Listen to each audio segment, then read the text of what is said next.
Hey guys, welcome back to my channel. I assume you all know who the Hulk is. He's one of Marvel's most famous characters ever. So I was able to find some hot takes about him on Reddit of all places this time, and I decided to react to them. Without further ado, let's get straight to it.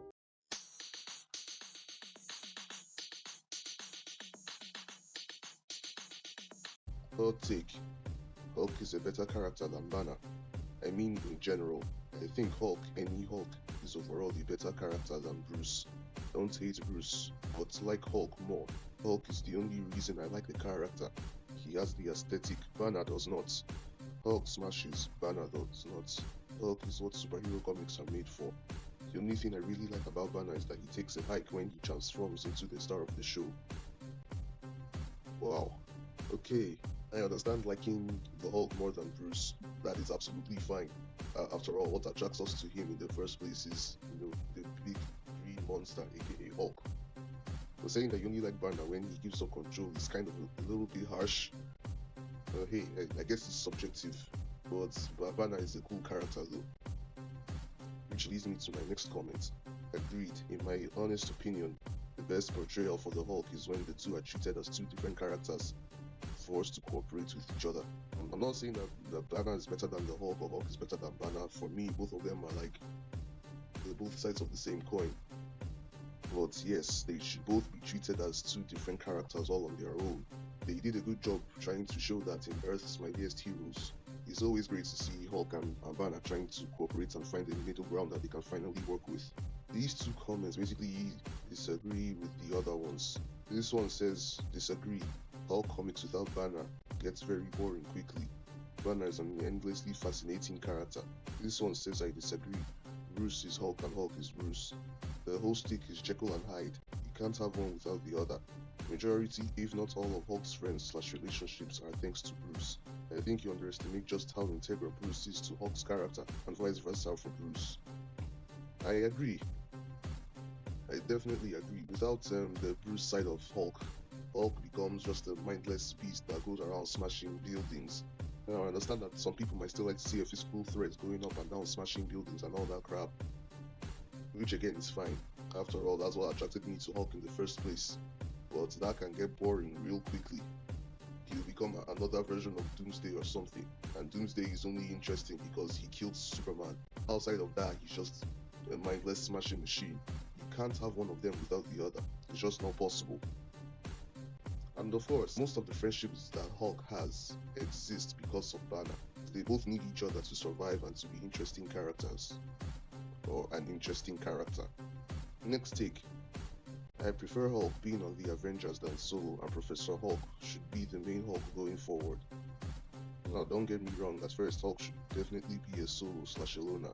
That said, he should gradually go from not trusting them to building real and meaningful relationships with members of the team, like he did in the MCU and EMH, with characters such as Cap, Hawkeye, Tony, Wasp, etc. I'm tired of Hulk constantly being on the run and being a loner who has no friends besides members of the Hulk family. I'm also really tired and bored of Bruce just being Savage Hulk 90%. Bruce's time as Professor Hulk was easily one of the best moments in the character's history, and to those saying Hulk was never an Avenger, he was literally a prominent member of the Avengers for the majority of the 90s.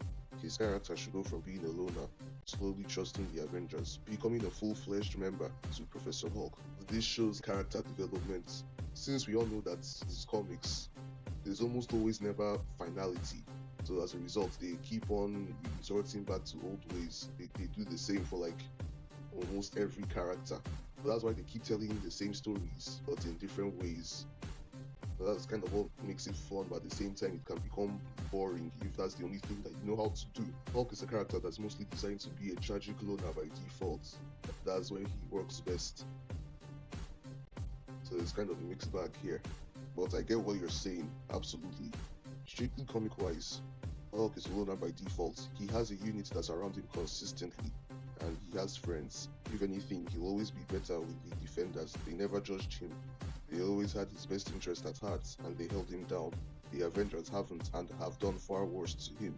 Professor Hulk doesn't work because he has an underlying weakness that prevents him from being the strongest one there is. He can't get angry. He is also a loner, even more so. Movie-wise, Smart Hulk is more Banner than Hulk, and he lacks the capability to pull off Hulk feats because he can't get angry. He's also a lot less physical, more technical. Our little toss around with She-Hulk was less a fight and more siblings annoying each other. Now, we've already handled the Hulk being a loner by default with the last two comments. He also mentioned the fact that Hulk has a unit that surrounds him consistently and he has friends. Yes, he does have friends in his own storylines. We haven't seen much of them on the big screen since, issues with rights and all that stuff. And I don't think he's better with the Defenders. Saying that the Avengers have never had the best interest at heart for the Hulk is kind of crazy. Yes, I know that the Hulk has fought them a lot, but in case you have not noticed, the longer you stay around the Hulk, the more likely that you are to run into a confrontation with him. He hasn't been on the Defenders team nearly as long as he has been on the Avengers team, so that's why it seems like the Defenders treat him better. But at the end of the day, he belongs on the Avengers, and he tends to achieve more being on the Avengers team and actually help more people rather than being on the Defenders. Even outside of comics, it's way more interesting to see the Hulk interacting with the Avengers and the Defenders. As for Professor Hulk, yes, he acts a little bit more like Bruce Banner, but because Endgame just decided to totally disrespect him, they didn't make him the kind of badass that he should have been. Yes, I know he snapped, but apart from that, he didn't really do much in that movie. Don't even get me started on She-Hulk, bro. I hate that show with a burning passion. The way that they totally disrespected my goat was insane. So yeah, I totally understand. Overall, though, nice take. Next, I want people to stop wanting Ruffalo's banner and Norton's banner to meet. They are the exact same character. Nice. I mean, you're kind of correct. People have decided to start dissociating Edward Norton's Hulk from Mark Ruffalo's Hulk as if they're supposed to be two entirely different characters.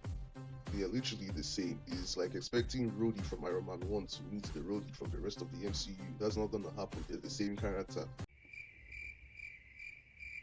Next, all three Hulk has a more interesting origin story than Spider-Man, Batman, everyone else for real. Listen, you won't hear me disagreeing with you since I really like the Hulk, but saying that he has a better origin story than Spider-Man and Batman is kind of eh. The thing is that at this point, all of their origin stories have been played out. Me personally, I'm already tired of seeing origin stories as a whole.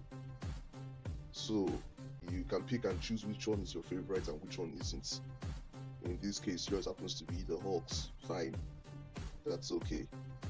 The Edward Norton Hulk was too serious. I prefer the more laid-back and comical tone of Iron Man that was released the same year. It's a Hulk movie. We came for the Hulk smash. Hulk is literally a tragic character. His movies are supposed to be serious, not laid-back and comical. Especially that movie. Like, that was literally the MCU's introduction to the Hulk. But yes, I understand. The Incredible Hulk was a little bit too boring. I'm not saying that the Hulk shouldn't be serious, but because of the script, almost any time that the Hulk wasn't on screen, it was just boring. A movie can be serious and can still be great. Look at The Dark Knight and look at Captain America: The Winter Soldier. It can be serious and still be a great movie. Just that movie wasn't that interesting to watch anytime that the Hulk wasn't on screen. Not everything needs to be turned into a joke. Next, I think the Hulk 03 was great, but they purposefully showed him not killing anyone, which I just felt was alien or weird. I love Sam Elliott as Thunderbolt, and Jennifer Connelly was awesome as Betty. I never really liked Liv Taylor as Betty in Incredible Hulk, but I loved everything else about that movie.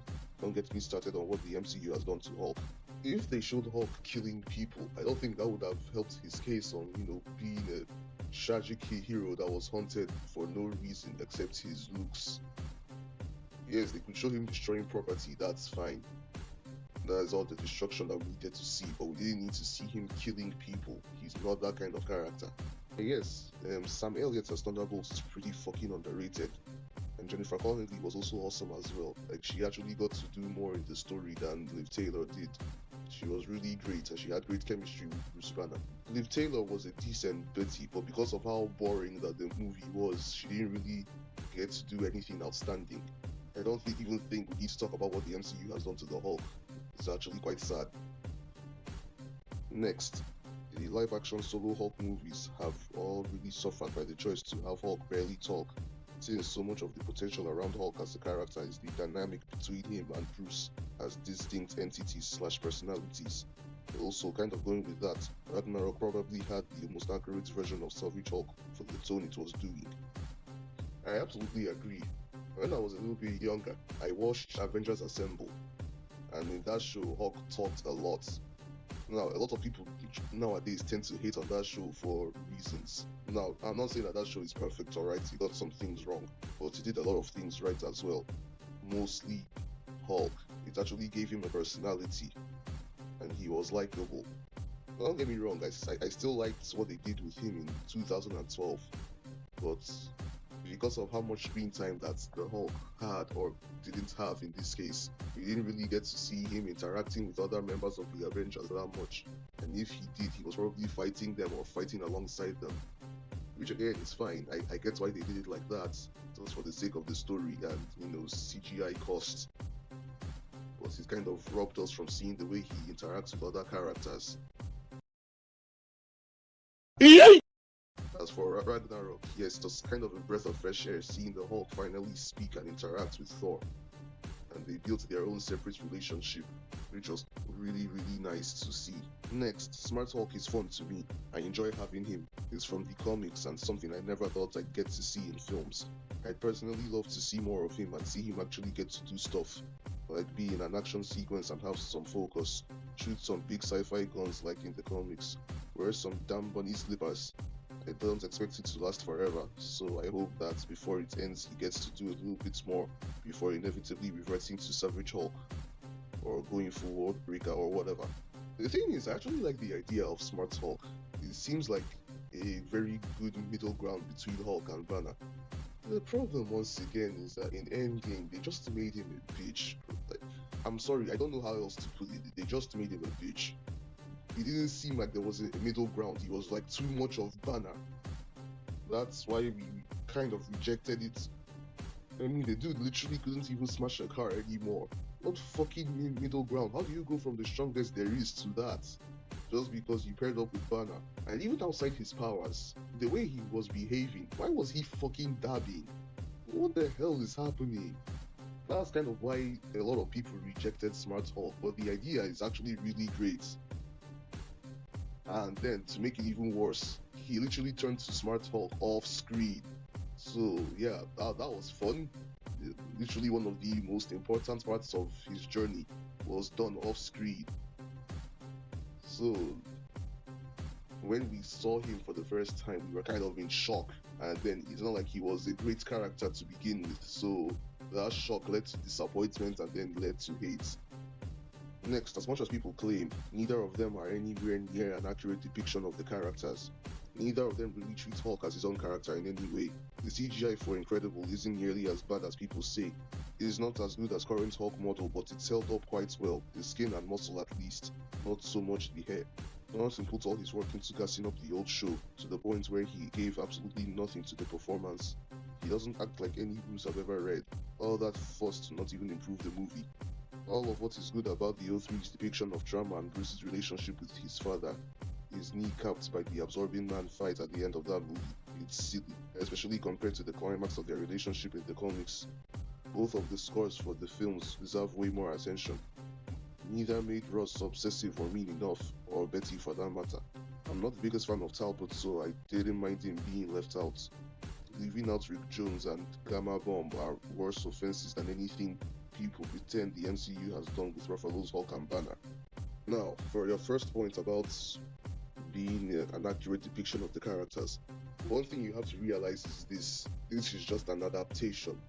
That is it. You can't expect them to cram everything in the span of 7 movies and one shitty show. That's kind of why nothing will ever feel as comic accurate as the fucking comics, but they did a good job. As for the CGI, it holds up pretty well to this day. As for Norton, well, that's an entirely different video altogether. I don't think Bruce's relationship with his father gets kneecapped, and the fight was still a pretty decent fight to watch. As for the scores of both films, oh yes, they are both awesome. As for Ross, I feel like he was done right. Almost every time he was on screen, he was hunting down Bruce or the Hulk. How much more obsessive do you need him to get? Betty was really good in the '03 movie and she was fine in '08. As for Talbot, fine. I also don't really care about him that much, so he can get left out. Yes, I'd have loved to see Rick Jones and an actual use of the Gamma Bomb, the same way that the Flash makes use of the Speed Force. But they are not worse offenses than what the MCU has done to the Hulk, bro. They're just not. Overall, nice take. Next, Hulk should have his own trilogy of movies. They don't even go over all his powers, like he can see ghosts. I think he's immune to mind control and other stuff. Even spin-offs with Doc Samson, Betty, Red Hulk, or Thunderbolt Ross. Even She-Hulk before her show. Did Fox or someone have the rights to She-Hulk? I wish we could have gotten a Hulk versus Leader battle or Hulk versus Nightmare. Yes, a lot of people keep on complaining about Hulk not getting his own trilogy, but as I've said before, it's because of the rights issues with Universal, I think. And yes, they don't go over all of his powers. This is not even just a problem with Hulk, it's a problem with a lot of the MCU characters. Off the top of my head, I can think of Thanos, Drax, Mantis. Those are just some of the characters that didn't really get an accurate depiction of their powers on screen. As for She-Hulk, I don't think anyone apart from Marvel had the rights to her. I also wish we could have gotten a Hulk versus Leader as well. The Leader is literally supposed to be his arch nemesis, in the same way that Lex Luthor is to Superman or Joker is to Batman.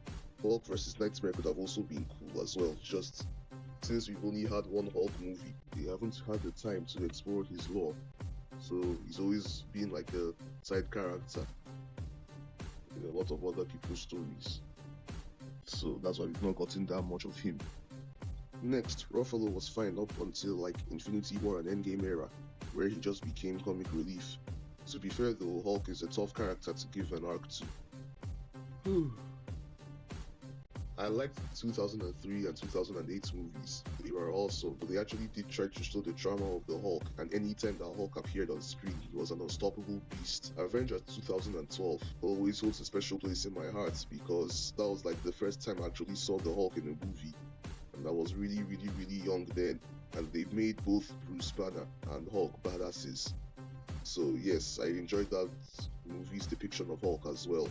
As for Age of Ultron, I don't like the way that they tried to forcefully ship Banner and Natasha.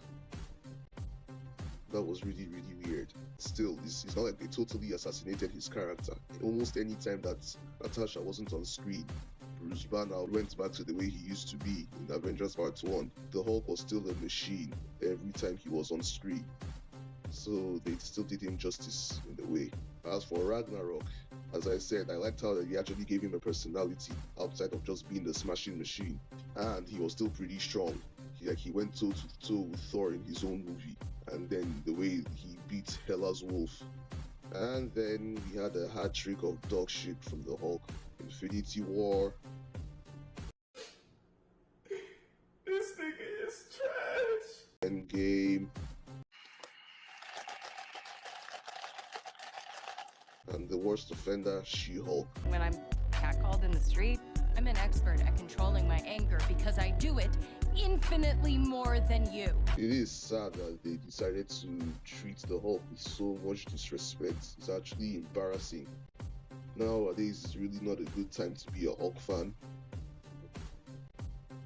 Next, Marvel glazing the Hulk and making him some unstoppable being is stupid and shouldn't be done again. He should be super strong but not godlike. Okay, listen, he literally has the title strongest one there is. He should be fucking strong. I understand not wanting him to be the strongest, I don't want that either. But when on the Avengers team, he should be the strongest or should be one of the strongest. That's just what he is. If you have a problem with that, then I don't know what to tell you. A hot take, the Hulk has yet to be portrayed horrifying enough to scare little children and give them nightmares. Not since the TV show has the Hulk been scary enough to give kids nightmares. I used to go out of the room when Banner changed because it scared me, and I had a couple of nightmares that the Hulk was chasing me. He seriously downgraded the big guy in Avengers Endgame to where he's Professor Hulk, just a big green version of Banner. So disappointing. Also for me, even with the so-called freedoms of CGI, the creature never looked great, and there was never a completely riveting, detailed transformation scene, even with millions of dollars to depict it. We never got one as good as the original one in the TV show. or one like in the 90s cartoon. Okay, here's the thing. The more you see something, the more you get used to it. So maybe if the Hulk appeared less, then he would be more terrifying to little children. But since a lot of people know the Hulk and know that he's not actually, the kind of monster that they depict him to be, we are not that scared of him anymore. Seriously, the last time I genuinely remember being scared of the Hulk a little bit was when he was chasing Natasha in the first Avengers movie. But after that, he kind of lost a little bit of that fear factor because I got used to the Hulk. And as for his transformation scenes, once again, we're already used to so much CGI in movies, especially when it comes to transformations. So I don't think there's a way that they can genuinely make it as terrifying as it's supposed to be. Next. Combine the best parts of Ang Lee's Hulk film. Eric Bana's Banner, I feel, captures the PTSD and inner rage the best in a more cerebral way. His relationship with Betty is a bit more explored than the 08. And the best part of The Incredible Hulk smash action, General Ross, Abomination, the origin of the leader. You get the best Hulk film. Also, maybe add Rick Jones. He's a character that really grounds Banner/Hulk, especially since he knows Banner is the Hulk. Also mixing a little bit of Mark Ruffalo's Bruce Banner's personality and his badassery, and then you have a really good Hulk movie. And as for Rick Jones, yes, it's also great to see him interact with Bruce or Hulk. And finally, all three Hulks are perfect in their roles and nailed the different aspects of the character right. I 100% agree as well. As for me and my own opinion on the Hulk, he literally used to be one of the big three in Marvel, alongside Spider-Man and Wolverine. And to me, alongside Superman, they are both my favorite superheroes of all time. I honestly do wish that the Hulk did get better than what the MCU gave to him. But even at that, I'm still a fan of the Hulk, and I always will be. Thanks for watching the channel. I hope you like and subscribe. Comment on the video if you want to. It shows YouTube that someone out there gives a shit about my videos. Thank you very much. Hell, you can even comment on who I should do next. Now, how do I end this video?